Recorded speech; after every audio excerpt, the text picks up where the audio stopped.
killing is too much of what our federal budget is about.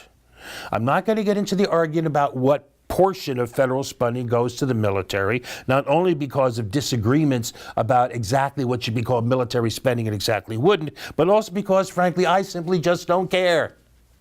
Forget the number crunching. Forget the arguments about discretionary versus non-discretionary, about ratios and operating budgets and trends. Forget the blather, forget the bother. The issue is not the percentage of the federal budget that goes to the military. The issue is military spending. And the military budget has been and continues to be too big.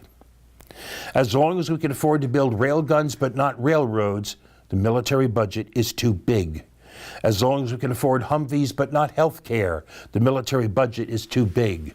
As long as we can afford military housing but not public housing, the military budget is too big. As long as we can find money for mass murder but not mass transit, the military budget is too big. As long as we can afford to make our bombs smart but not our children, the military budget is too big. As long as military aid is given a higher priority than development aid and world hegemony matters more than world hunger, the military budget is too big.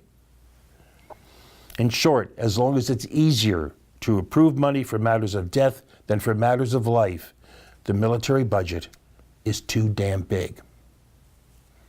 But that is the political reality. No matter what the current numbers, no matter what the current budget numbers are, that's the political reality. For domestic programs, for non-military foreign aid, spending has to be justified. But for military programs, not spending has to be justified. The bias remains in favor of the Pentagon. The burden of proof remains in its opponents.